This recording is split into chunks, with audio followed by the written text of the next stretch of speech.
Good afternoon, ladies and gentlemen, I'm John, this is Many a True Nerd, and welcome to Tyranny, something I am very interested in indeed. So this is an isometric fantasy RPG, okay, made by Obsidian, okay, published by Paradox, okay, with the tagline, What If Evil Won?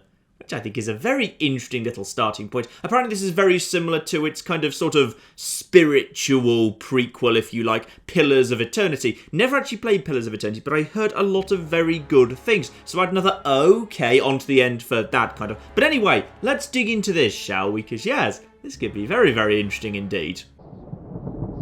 For over 400 years, the armies of Kairos the Overlord have swept across the known world.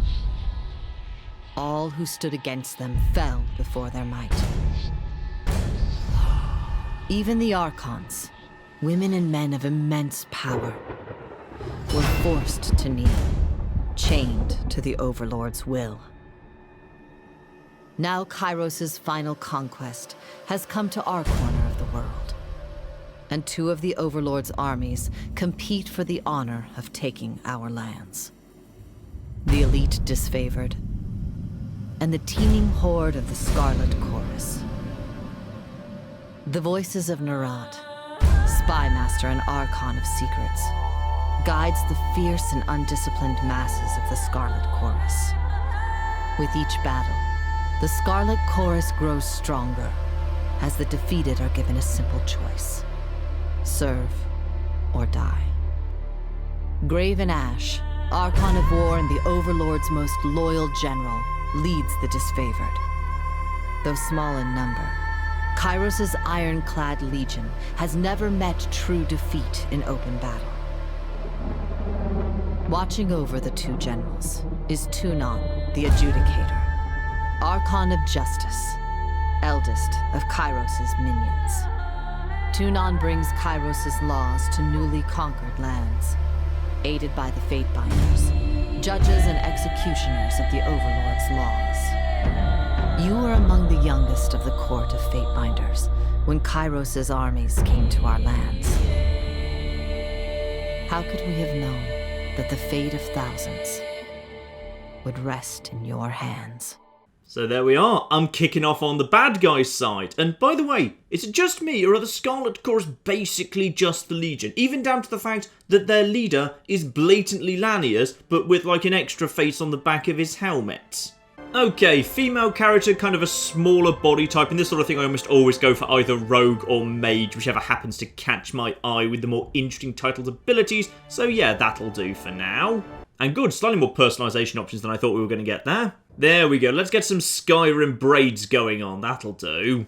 And we can even have primary and secondary coloured tattoos. Okay, this I like. Oh, I like the little ones on the hands. That's quite good, because then it works whether I decide to be like a roguey archery sort or a magician sort, because in either case it'll be like either arrows or flames. That's nice. Let's quickly just change up the colours here a little bit. And then we'll go for a yellow there, kind of a dark, there we go. That's nice. And we get choice of voice too. Female aggressive. That wasn't so hard. Moving cautiously. My wounds are slowing me down. That is not that aggressive. Can we have very aggressive, please? Ooh, female noble. Found something. Trouble is afoot. She does not sound anywhere near plummy British enough to be female noble, I'm afraid. Flawless. You learn something every day. Well, that's a bit better. Ooh, and it's just like Saints Row 2. There's nothing to stop you giving male voices to female characters if you want. Interesting. Trouble is afoot. Good work! You learn something every day. I'll just hold on to this. Got it. Okay, bonus points for the fact that I could have male aggressive voice on female character if I wanted to. Marvellous. But no, I'm going for female noble. I quite like that one. And you can select a portrait, which if you want to is a completely different ethnicity from your actual character, which is an interesting decision, but okay. For my history, I quite like this one, Guild Apprentice. So, like, I've got some magical aptitude, but I'm also just very well educated in general. So I'm not, like, all the way down magic, like if I was a war mage. No, just a Guild Apprentice. Like, I've got some magic, but, you know, I've also got some good education. I presume I'd be good at, like, diplomacy stuff. So not, like, full speech like a diplomat either. Yeah. So let's say my primary skill is going to be magic, shock spells. That'll be good. Ooh, I get to see, like, all the different things I'd be dressed up as. Ooh. The short bow's nice, though. I almost feel like being dressed up like that just because. Oh yeah, all of these are deeply uninteresting next to how I do it with a short bow. I just like it because I get the little kind of wraparound thing. That's very, very nice. Yeah, you know what? We'll be primary short bow and we'll have magic in reserve. After all, I was only an apprentice at the guild. I wasn't doing that well. And then I can either have the ability of Heart Shot, delay your aim to focus on hitting the target's heart, additional accuracy for this attack, leave the target bleeding, so bleed damage, presumably damage over time, or we could have Hobble, which is presumably, yes, slowing enemies. Blimey. Okay, so this game's got a lot of numbers. This is one of those games with a lot of numbers and depth in it. Got it. I'll tell you what, if you want to stay at a distance from a character, probably Hobble's a really good idea. Let's say Hobble, why don't we? And this gets me bonus skill points for bows, dodge, subterfuge, and athletics. Fine. And then, yes, we'll go for some shock spells as my secondary ability. So I still get my wraparound thing, but I also get to zap people with lightning. Lovely. And I get to colour myself as well. Okay, there's a lot of customization here. I feel like, ooh, black and... yeah. Or should it be the other way round? Would I like it the other way round? No, I prefer it with the red on that and this being more like yeah, that's nice with the black and the red. That's good. And quite a few banners to choose from if that happens to be a thing. I tell you what, we might go for, ooh, quite like the whether it's day or night, I'm gonna see you hanged. That's quite a nice one. No, I actually quite like this one because then it's like a pen. Because then if I decide to go more diplomatic down the road, we're ready for that too.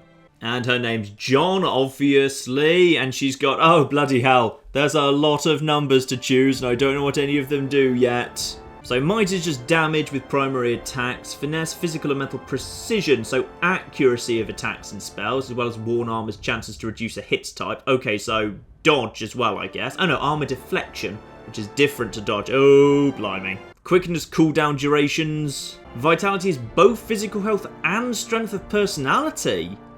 Okay, that's intriguing. Strength of personality, so potentially useful for speech challenges or something later. Spell strength on wit, understandably. And resolve for endure physical and mental challenges, primary attribute for endurance, will, and magical defenses. Though admittedly I thought wits was also for will, but okay, fine. We'll figure it out. Also, we can lower these if we want to, which is nice. So I have a little bit more vitality in case I decide to go for more of a chatty route later. It does say strength of personality. Bit more might wouldn't hurt either, just for some more damage with bow. Ditto on the wits for the magic stuff.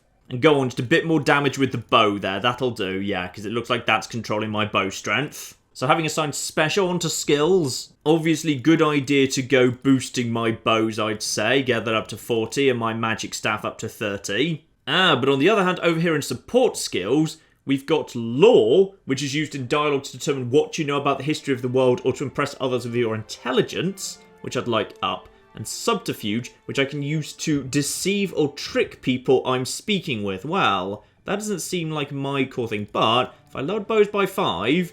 let's put some lore up here, which will not only make me more intelligent at the whole speech checks, it will also make me better at learning new spells in the magic area, so I can learn more powerful spells more quickly, yes.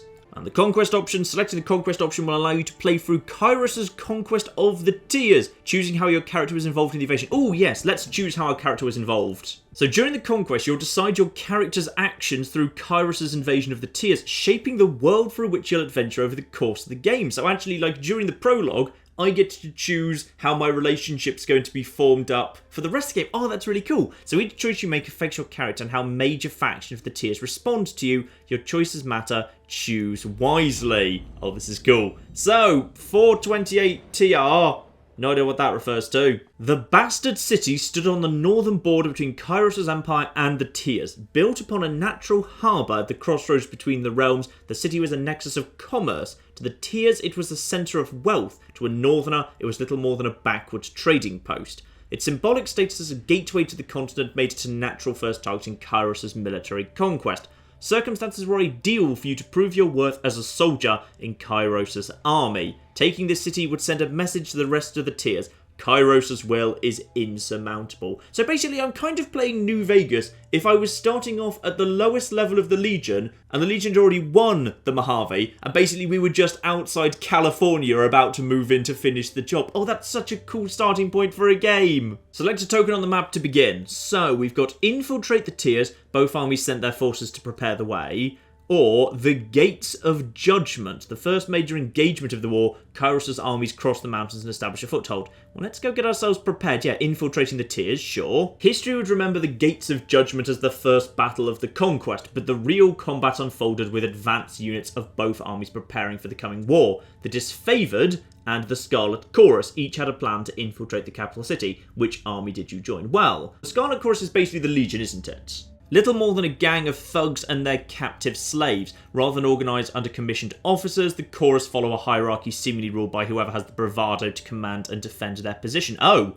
it's even worse than the Legion because they don't even have, like, a central leadership that everyone agrees on with which to hold it all together. Okay, well, what about the Disfavored then? Disciplined and battle-hardened Disfavored are the elite legion in Kairos' army, spearheaded the conquest of the younger realms, finding themselves always outnumbered but never outclassed, led by a steadfast and dutiful leader, Graven Ash, good dramatic name too, whom they follow with obsessive devotion. They are committed to imposing their interpretation of order on the relative lawlessness of the tiers. So the Disfavored are massively racist towards everyone and won't let anyone else join their ranks, whereas, yeah, the Scarlet Chorus will, but then, like, they're still pretty darn racist because they basically enslave and murder everyone. Yeah, probably the Disfavored still's just for the better. Yeah, let's aid the Disfavored scouts. So you lent your skill to the elite Disfavored scouts. Lovely. Graven Ash insisted an early victory in the offensive would boost the morale of his troops. Marvellous. The Oathbound scouts identified a modest border defence and collaborated on an organised attack that would leave the enemy uncoordinated and cut off from aid. You oversaw the preparations and offered your opinions on the strategy. When the clashing of swords and spears fell to silence, followed by the cheering of Disfavored scouts, you were the least surprised. Marvellous, I helped out a bit. Good.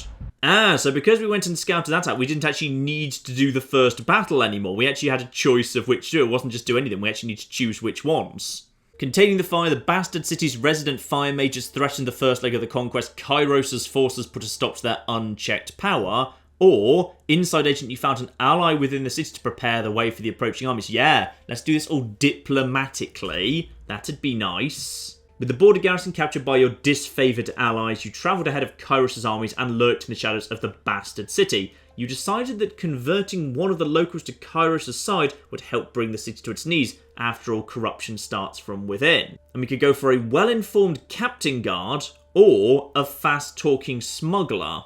But the well-connected smuggler knows how to sneak agents of the Scarlet Chorus behind the city walls, and the Scarlet Chorus were better operatives than soldiers. This work required a subtle touch. So that's probably what's more interesting about the Scarlet Chorus. They may not have the military strength, but they've got some good agents. Yeah, I'd go for that. I'd go for the agents and the sneaky. That strikes me as better. After accepting his deserved payment, the smuggler uncovered a long-forgotten tunnel that intersected with the sewers of the Bastard City. Armed with the maps of the subterranean layout, your Scarlet Chorus allies fanned out to occupy various city districts undercover. They spent the ensuing weeks murdering key officials and sabotaging defences wherever possible, weakening the tier's capital under the very noses of its leaders.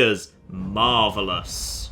So your tactics of infiltration placed you in the Bastard City ahead of the main armies. Your work softened the city's defences for the arrival of Kairos' forces, but you wanted a decisive gesture that would give your allies a meaningful advantage. How did you assist in the fall of the Bastard City?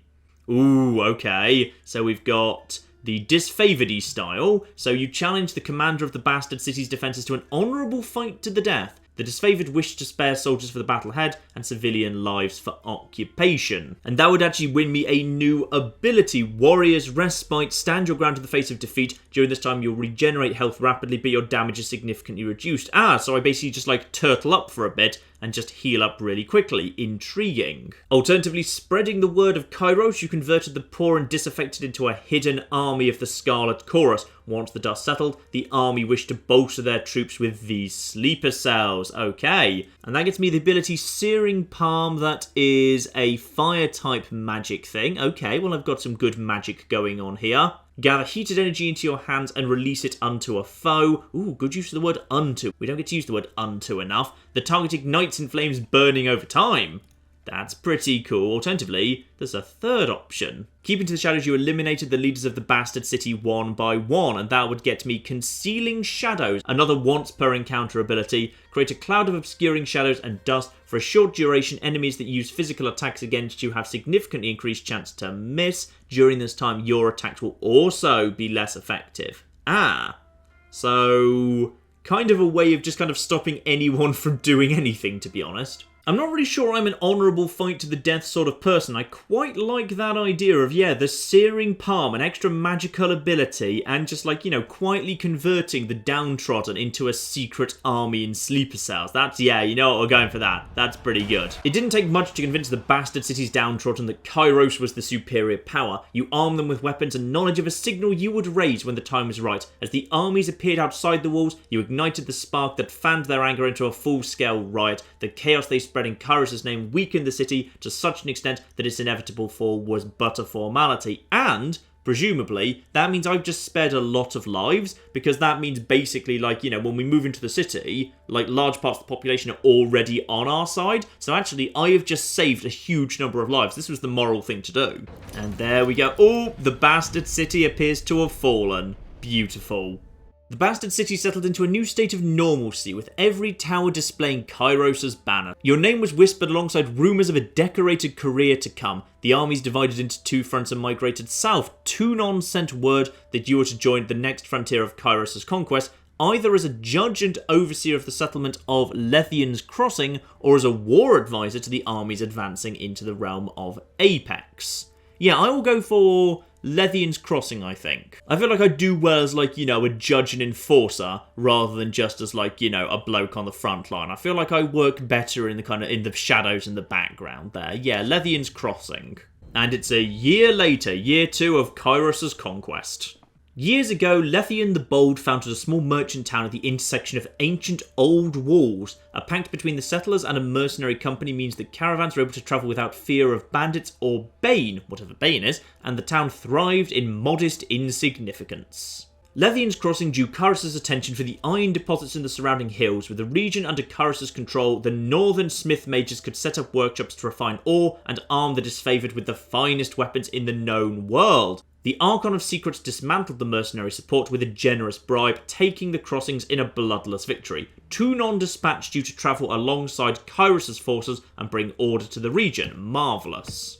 And again, presumably I've got 3 choices to make where I can choose between 2 different missions and then multiple approaches within each mission. You found a clever solution to improve production of iron weapons and armour. Alternatively, the Cult of Sirin, the Archon of Song's power ensnared the mind of a disfavoured soldier. You know what, that doesn't feel like my business. That's between that soldier and the Archon of Song. Let's go and work on, you know, the iron production here. Kairos' smith mage worked day and night to create weapons. No one faulted their dedication, yet production was low. The plans that came to light proved divisive to the disfavoured and the Scarlet Chorus. On the one hand, any additional manpower was needed for fighters, not forgers. On the other hand, the celebrated weaponry of Kairos' army needed to be fiercely guarded. So we can either say that the Scarlet Chorus took refugees from the recent influx and forced them to serve in Kairos' military. You repurposed these individuals to haul wagons of iron for the smith mages. This proved an inconvenience to the Scarlet Chorus, who relied on their numbers to be effective in the field. Okay, so basically, the slaves that would have joined the Legion, I took them and made them kind of do work for the smiths instead. Or alternatively, I conscripted help from a local tribe of beastmen. Their strength would more than offset their disobedience. The disfavoured protested that savages have access to the secrets of iron. Their voices were few compared to the support of the Scarlet Chorus. Yeah, I'm going to say that. That way the iron gets produced and the Scarlet Chorus gets to keep their slaves and thus keep working as an effective military force. My job is to keep the military going along. It's going fine. Yeah, that's fine. The Scarlet Chorus were overjoyed to learn of the Beastmen conscription and graciously lent their support to your cause. The local Beastmen were subdued and yoked to iron-bearing wagons where their boundless strength and tirelessness proved critical to the smith mages. The disfavoured group agitated about exposing the secret of iron to savages. You attempted to allay their concerns, but your words fell flat before the stubborn, uncompromising audience. They're Beastmen. I don't think they're going to go away and set up their own rival iron forging facility. Next up, a Guardian's due. Tensions rose as disfavoured and Scarlet soldiers rubbed elbows with mercenaries hired to guard the forgers, oh dear. Or alternatively, pick of the armoury as the forgers improved production, both armies demanded preferential treatment. So we've now got to start kind of more overtly choosing between one or the other. A guardian due, Kairos' armies used Leviathan's Crossing as a reprieve from the war. The city grew more crowded as the mercenary army hired by the Archon of Secrets occupied the barracks, where they drained resources and escalated tensions. The disfavoured wanted nothing to do with the sellswords. The Scarlet Chorus sought to invite them into the fold. So yeah, increasingly I'm feeling more and more in favour of the Scarlet Chorus. Sure, they're a bunch of mad murderous slavers, but in all fairness, you know, it's not like the disfavoured are much better. The disfavoured demanded the mercenaries be kept far from Kairos' armies. The righteous occupiers would not deign to share provisions or supplies with the degenerate sellswords. You built a separate barracks and mess hall in order to keep the sellswords out of the army's way, and enacted strict laws against disorderly conduct. Okay, I can see the wisdom in that. You let the Scarlet Chorus and the mercenaries engage in combat games and challenges, and allowed laws against revelry and merriment to go unenforced. Those who won the contest took a greater share of provisions, and sellswords of merit were invited to join Kairos' army. Yeah, you know what? I'm liking the Scarlet Chorus more and more. That's the right thing to do. The games proved an excellent opportunity to relieve tension, settle disputes, and guarantee future cooperation between the two forces. Any grievances were resolved by ritual combat, messier than your adjudication, but arguably more entertaining for those outside of the arena. The mercenaries who proved themselves worthy opponents found reward in joining the ranks of the Scarlet Chorus, where many of them carved out positions among the elite fighters. You see that? That was the right thing to do, I would say. Tragedy struck when a mercenary hired by the Voices of Nerat injured a forge-born artisan, leaving him unable to practice his craft. Tunon ordered the mercenaries to leave the city in the hands of Kairos' most responsible servants. Only a token garrison could be left behind while the armies returned to the front. As the disfavoured and Scarlet Chorus showed increasing tension and hostility towards one another, Tunon decreed it best that only one force controlled the crossing. Scarlet Chorus gets the crossing, so now presumably when I get back there later in the game, it's going to be the Legion there and not the other lads. The Scarlet Chorus flooded Lethian's Crossing with overeager and undisciplined recruits. In the first few days of occupation, settlers suffered under rampant theft, murder, rape and arson. Oh, may have made a bad decision there. By the following week, the hordemen who sowed chaos for personal gain were dead, strung up by the more disciplined half that took up the reins as the self-appointed bosses of Lethian's Crossing. The Forgebound continued to mint iron weapons and armour, which Kairos' merchants carted to the disfavoured garrisons elsewhere in the tiers. Shipments were light or sometimes absent. The Scarlet Chorus quartermaster claimed ignorance of the matter. Okay, I may have been a little bit overgenerous in my estimation of the Scarlet Chorus there. With the mercenaries expelled and Lethian's Crossing under new leadership, Kairos' forces congratulated themselves on bringing order to the settlement and guaranteeing a productive flow of resources. We literally just stated that they weren't going to do that very well, but whatever. Over the course of this diversion, the army front advanced further into the tiers. Your skills were needed in the realm of Azure, ooh, I like the sound of that place, Stalwart or the Vellum Citadel. Alright, so which one's which? We've got the Vellum Citadel, which is over there. Kairos' conquering gaze fell upon the Vellum Citadel, its treasures, its knowledge, its secrets. We've got Stalwart down in the south, with its easily defended position and rich military tradition. The realm of Stalwart was the most formidable realm in the tiers. Or we've got Azure up here in a lovely blue. Kairos dispatched the Archon of Stone to subjugate the nation of Azure. Okay. Right, where do we want to go? How about, yeah, the Citadel sounds fun. Let's go to the Citadel full of treasures and knowledge and secrets. And it is the third year of Kairos' conquest. The Vellum Citadel was an archive and library of massive scale. Its inhabitants were known as the School of Ink and Quill, a circle of mages that centuries ago carved out their own mountainous refuge on lands unsettled by the other major realms. Legend said that the Citadel housed a treasure trove of arcane knowledge. The Overlord spies infiltrated the school and confirmed as much. The time was ripe to send a detachment to the Great Library Fortress and force the scholars to yield to Kairos. Oh yes, I should be able to learn some magic from here. Chain of Command, a peaceful surrender turned bloody, or alternatively, Song of Ensnarement, Siren's Song ensnared some stealthy sages. I don't know what that means, so alright, let's figure out what's going on down here.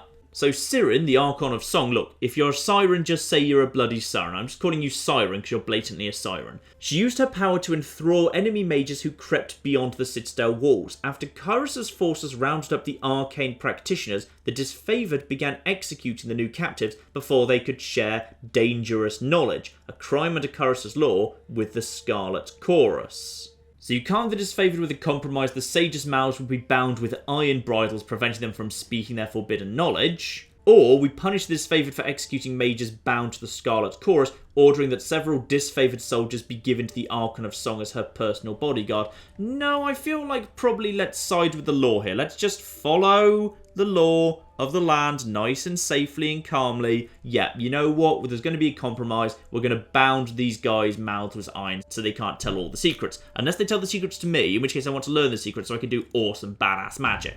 As the disfavoured fitted the sages with their restraining mask, the Scarlet Chorus openly criticised the suppression of enemy intelligence. You gave the soldiers a stern lesson on Kairos' laws and the sensitive treatment of forbidden knowledge. That didn't stop the whispering and rumours that Conquest was being mismanaged. Oh dear. The Spy Master's agent's suspicion arose when the sages surrendered, or alternatively, Sirin composed songs of strength and provoked bloody slaughter. Oh dear.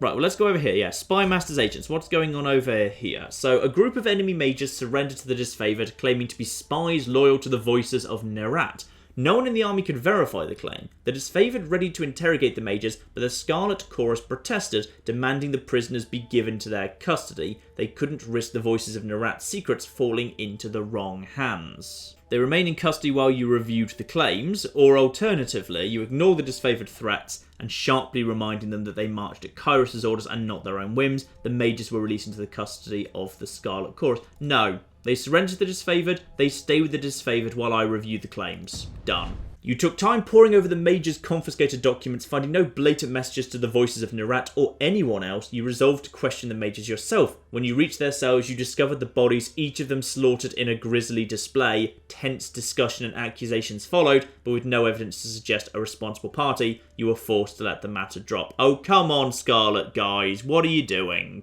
And finally, crestfallen by the preferential treatment you showed the disfavoured, the Scarlet Chorus retreated deeper into the mountains, leaving your detachment with a skeleton crew. Oh dear. Because I sided with the disfavoured, the Scarlet Chorus have actually got annoyed with me. They've started murdering people, and they've retreated deeper into the mountains, leaving me with just a skeleton crew. Tunon sent word that Kairos' patience had run thin, and that means the Overlord. Oh dear. Parchment arrived in a slender case of engraved iron, written on it the words of a spell powerful enough to destroy the Vellum Citadel. You had the choice of when to read the edict. Reading it at sunrise would offer your enemies no warning of the devastation to come. You could also wait until sunset, giving them ample time to flee or make amends. No, we don't want to burn this place.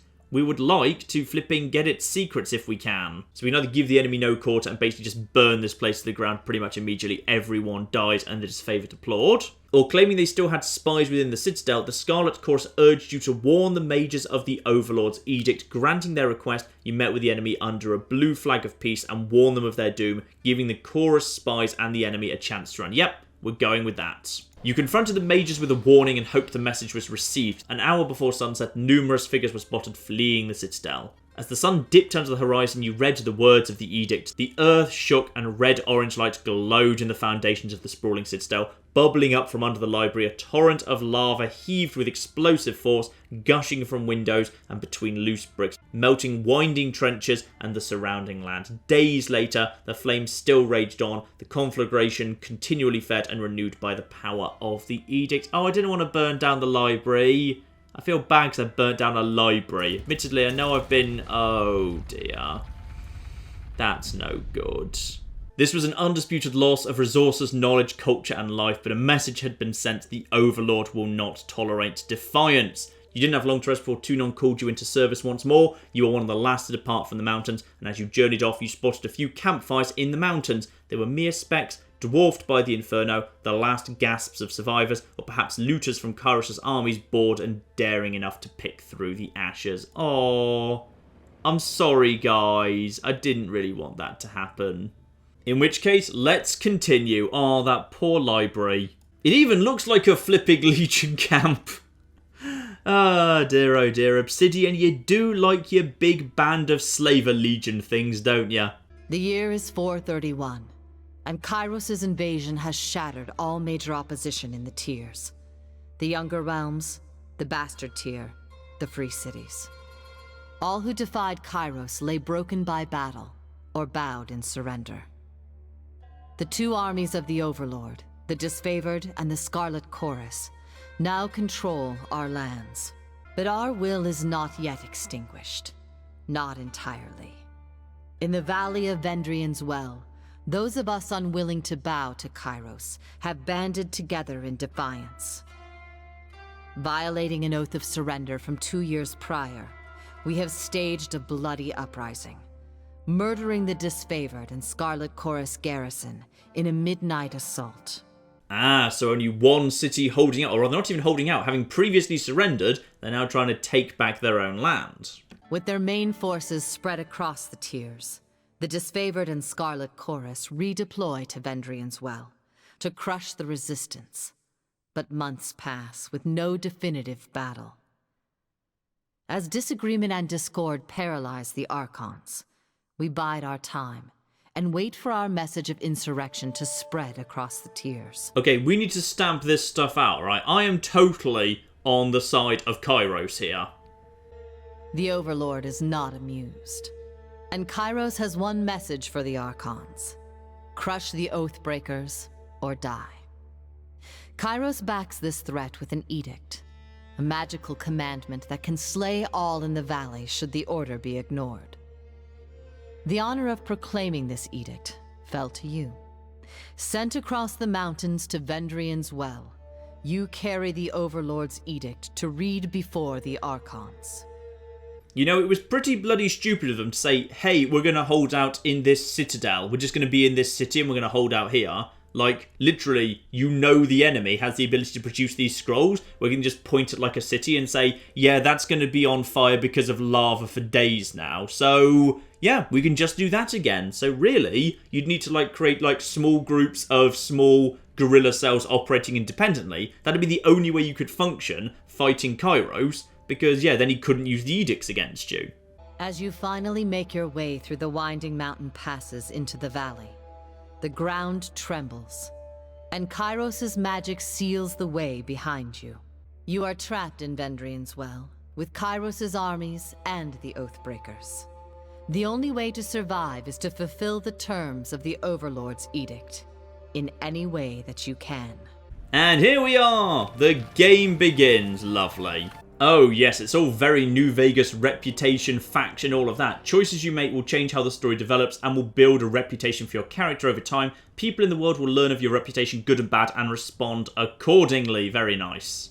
And we can get better at conversation with attributes, skills, history, and gender, as well as decisions you've made in the Conquest. All can open up more, because I love this game already. I'm actually slightly in love with this game, and I've only played about 1.5 seconds of actual gameplay of it. Oh my goodness, the reputation system even has New Vegas' positive and negative reputation to create a grid-based system, which is the best thing. You've got Favor and Wrath as separate meters. Oh, that's so much better, yes. So we've run into one of the disfavored here who shouldn't like me that much. Like, I've not done anything really that much against them, but I did hand over that forge to the Scarlet Chorus, and I am clearly dressed in red, so I feel like I'm literally wearing my allegiance on my sleeve there. I didn't mean to, but I sort of have, given I have accidentally dressed in scarlet. Also, I really like that Crying Reaper skull mountain thing over there. That's good that it's crying blood.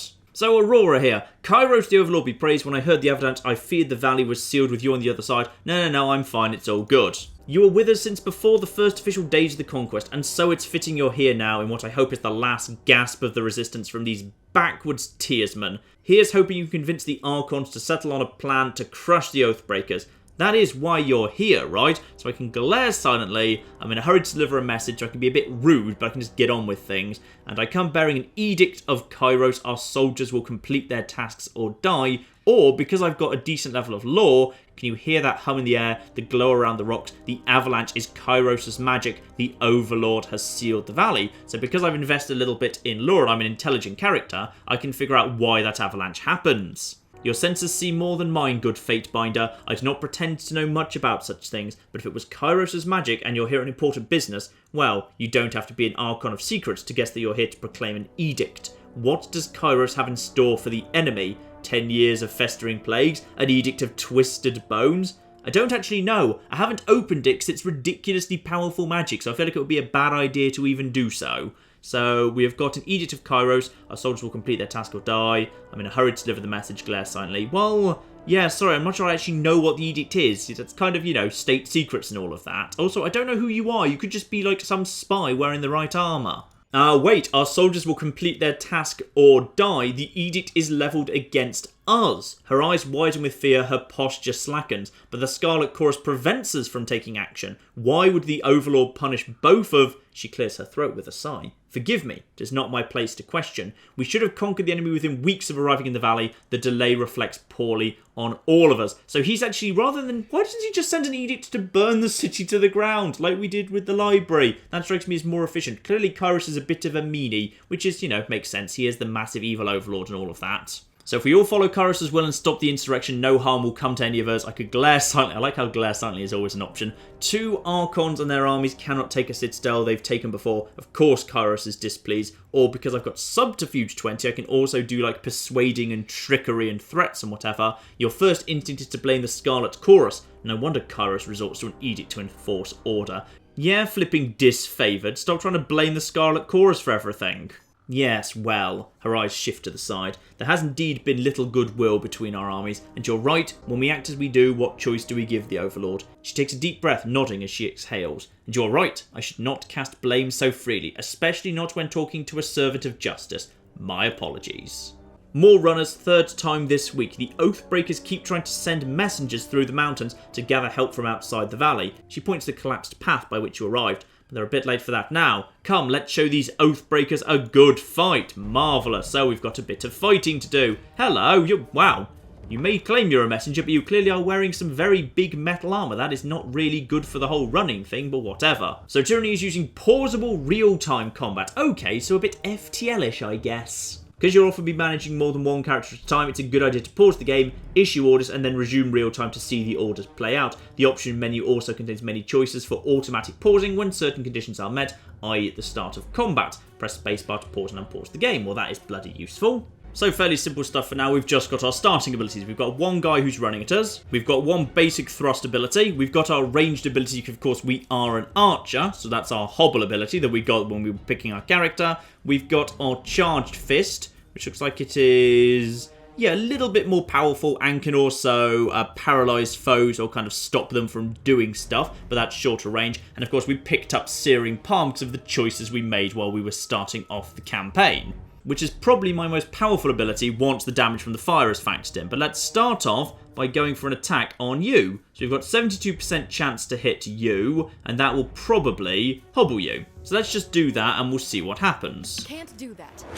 There we go. So that's done a little bit of damage to him and hopefully hobbled him. Now, interestingly, when I hover over him, I see he's got like a bunch of resistances, but he's got no resistance to magic. One Searing Palm for you. Ooh, that worked. That worked well. I like the fact that we just did that. Yes. Okay. The Searing Palm, that was good. Yes. No, don't run on. Let's just loot him first. He's got a potion of protection for some bonus armor and a whetstone. And we've got a boulder in front of us right here, okay, and something going on the far side. That looks like one of the disfavoured, right? You look like a disfavoured, but I'm not sure who the rest of you are. Well, you seem to be attacking the disfavoured, so I'm assuming you're bad and we should do something about you. So rock slide blocks the path ahead. You can squeeze through the narrow gap between the stones, or you can attempt to push the boulder out of the way. So I could move the boulder, but I don't have the athletics required to move the boulder, or I could squeeze through the gap. I'm guessing if I push the boulder, that means Aurora will be able to come with me. So I've just lost my temporary companion there. So I just need to squeeze through here, nice and quick, lovely.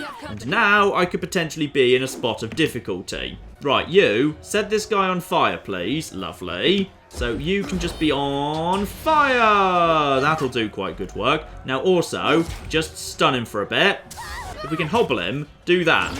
Okay, lovely. If he's been hobbled, which means he should be slower, presumably. Yes, that works. And then once the magic is used up, just go straight into my... Ooh! Hello. Right, okay then. Yeah, go for you in that case. Lee'll be dead in a moment. Oh, you've got javelins. One more shot will do you. There we go, that's him dead. Back over here. Now just start focusing on these guys, please. Actually, yeah, use your magical ability, because that works quite nicely. Over to him. Magical thing. Lovely, he's very dead. And now just hobble, if you'd be so kind. Get up close. Zap him as soon as the cooldown is ready to go, because he needs to be charged up. Lovely. So that's him wounded. Now just go straight over to... No, go over to this ability. Lovely. There we are. Fire damage. Hopefully set him on fire. That seems to be pretty powerful. And down he goes. Hello, Stone Shield. I'm guessing you're on my side. And we've got, ooh, Waking Death will revive when defeated for 120 seconds. Very nice. So some form of revival items. That's a really, really strong mushroom. Then down here, oh, hello. Right, okay. Try and catch me, worm. A young Scarlet Fury weaves around the Vendrien guard attackers, avoiding their weapons with fluid grace. She nods to acknowledge you. Okay, so we'll be helping out her, I guess. And she is now officially part of my party. Lovely. So she appears to be dual-wielding one-handed weapons, and she also has a bow as well. So John, why don't you run back here and then start using your bow ability afterwards? Actually, you know what? Okay, hobble that guy. Just hobble him. Right, lovely. Okay, he's hobbled and wounded. That works for me. Now go for this guy. And over to him. Electricity attack, please. Verse is quite badly injured, but we'll do an electric shock. And, ooh, nice. Down he goes. I can tell you didn't spend the Conquest in a diplomat's tent. The fighter surveys the fresh corpses and nods with satisfaction. Okay, then. I'm Verse, by the way. But there are more important things to take care of than introductions. Those Vendrien guard we killed didn't come alone. Join the battle, ready if you are, not so fast. Explain what you're doing here. Why are the Vendrien guards attacking now? You fight like a storm, what's your role in the army? You're dismissed, soldier. If I need you, I'll find you at the Scarlet Chorus camp. Now just tell me what you're doing here, please. The voices of Nerat told me to intercept you at Edgering Ruins before you busied yourself solving all of the camp's problems. Guess I was too late. So I was sent by the Voices of Nerat, known in his official capacity as the Archon of Secrets. The Voices of Nerat is equal part genius and madman. Rumours abound that he can steal the minds of others, though few, if any, are alive to confirm as much. And her health is... her health is actually coming back, so when you're out of combat, health regenerates a little bit. Fine. And I can also set my companion's stance, so I could set her as Red Geyser for less dodge, less parry, but bonus damage. Okay, that's nice. Alternatively, Seeking Sheath plus 10 accuracy, so better for bows. Okay, so if you've got a bow person, set them like that and they can actually hit people more reliably. Or the 3 Whispers plus 20% dodge. Yeah, let's put 20% dodge on you. That strikes me as a good idea. And I can set my default weapon. So my default weapon when I'm just standing nearby and shooting in, I can either use my bow, which has got a decent range in it, 8 meter range. And then, what's the actual damage on that? Like 11 to 15 piercing. Or I can go over to my shock, which feels much better. Yeah, I'm going to go over to my shock thing and just see how that does. Eyes forward, no looking back, the Vendrien guard warrior roars with his falx held high, his words largely lost over the din of combat. Any chance we can talk you down by any chance? Not a chance. If I surrender, I'm as good as dead. At least we can drag some of Kairos' chosen along our short journey to the void. Oh dear. But as he signals his men to charge, the sound of chanting rises from the south, drawing his attention. Scarlet Chorus reinforcements! Hurry! Hooray! Reinforcements! Good, good, good. And we've got a spellcaster here who just put all of the remaining Scarlet Chorus into a rage. Lovely. Okay, let's get a quick hobble in on this guy. Right, and then we'll back off afterwards. No, never mind. The game is prompting me to try out the combo here. So, use this. Okay, so kick him down, then stab him when he's down. Okay, so we did it successfully. That's time fine. So he's down on the ground for the moment. He is bleeding and he is prone. And if we can, let's get him down. So let's put the burning damage on him as well. Let's just stack everything up we can. Move over to her and have her move, burning damage as well. So just move that straight onto him. So everyone focus your abilities on him for a second. Lovely. He's burning too. And John is quite badly injured. He hits quite hard. Right, she needs to back off for a second. And I need to hit you with a hobble, so you stop chasing me, please. Thank you. No, there you go. You're hobbled. That means you're screwed for a minute. And now we'll hit you with the magic as well. There we are. Over to a magic blast. And in a moment, he'll attack me. Does barely anything, because you're one of the basic ones. Magical ability. Lovely. Now just back away from you. Lovely. He doesn't actually do anything anymore. He's slow. Second magical ability, because I've got 2 spells to the cooldown. Ooh! Ouch! That was a big spiky thing. Right, over here. And then over to him. And now we're just going to use our basic ability over and over, because we haven't selected an ability. Fine, that was just our lightning strike. Oh, I like the lightning strike. That's quite good. And a crescent runner from the disfavored runs in. Come quick, we have a situation on the cliffside. They have the commander. Nice, maybe we can negotiate with him at least. And just in case we've got a boss fight going on here, what can we do for our equipment? Okay, so some of the boots I picked up are better than my boots. Lovely. So those just go back in my inventory. And then a Fatebinder's seal. Okay, that's an accessory, apparently. And that can just be one of my bonus slots. So that just gives me a tiny bit of extra resolve. Got it. Oh, and that's nice. Even if I want to gain the benefits from a helmet, if I want to see my face anyway, I can just click Hide Helmet. That's a lovely touch. So yeah, I've actually got the... Oh, that little face wrap actually has, like, unique stats attached to it. So it's got, yeah, deflection, recovery, and accuracy associated. Ah, it's not just aesthetic. That's really nice. I'll leave it on. I quite like having it on. Right, let's see what we've got going on over here. Small problem. We've found the commander, but he's got one of ours held hostage. Stow your weapons, or we find out how long a man screams before hitting the ravine down below. So the Oathbreaker warrior holds a disfavored officer at knife point. And of course, yeah, if I let him die, the disfavored are not going to be keen on me, but potentially the Scarlet Chorus will be. Ah, that's why someone was yelling Drastus. That's who that is. So Drastus yells, skewer him, worry not for me, Graven Ash will protect. The disfavored officer winces, blood seeping from the seams of his braces and cuirass. Okay. A mocking blaze from the Scarlet Chorus calls his bluff. You heard the man he plainly invited for you to use that little blade of yours. What are you waiting for? Permission from your pimp. Ooh, mocking blaze, living up to your title. With a jerk of the knife, he slices off a clump of Drastus's matted hair. If you're so eager to see your ally dead, just step closer. Oh dear.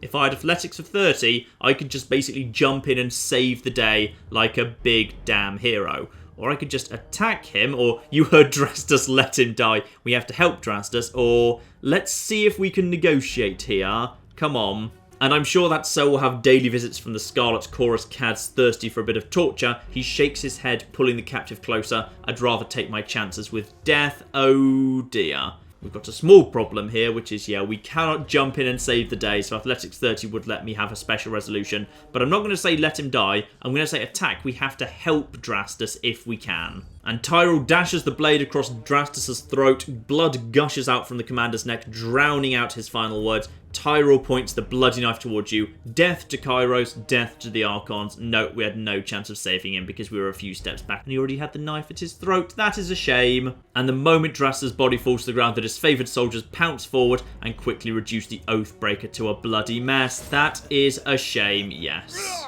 One of the soldiers found some mage blather on the Oathbreakers. Aurora holds up a rolled sheath of parchment. I figured you being trained in letters could perhaps... Aurora looks down at the papers, her face blushing, and quickly thrusts the sheath towards you. Oh dear, she appears to be illiterate.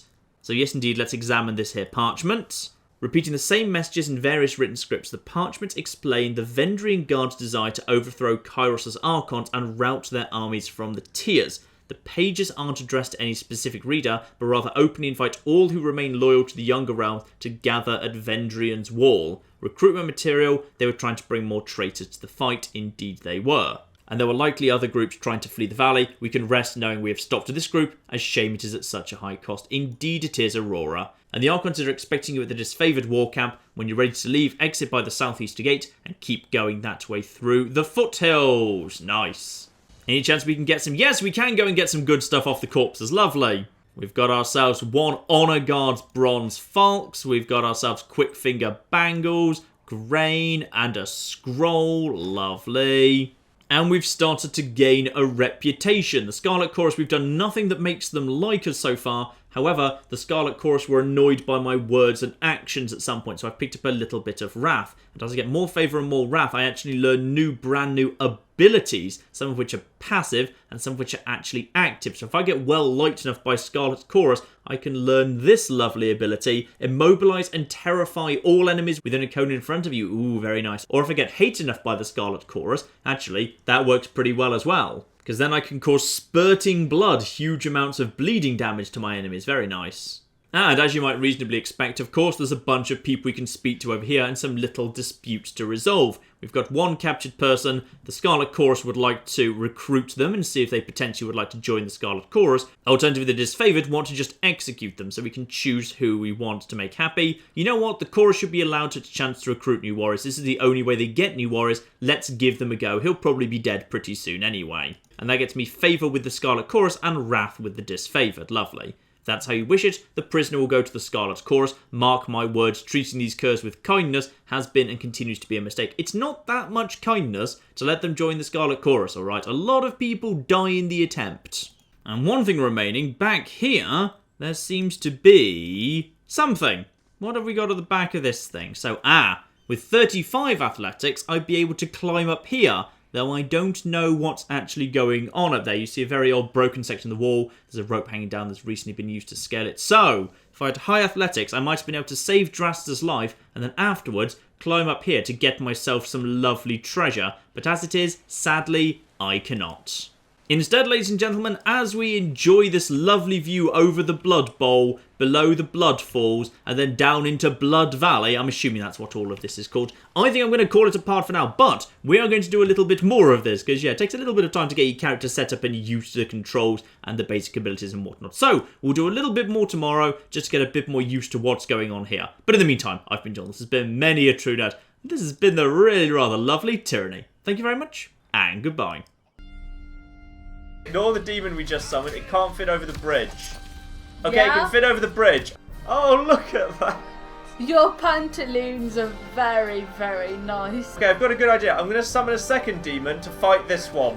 Oh, look at the lightning.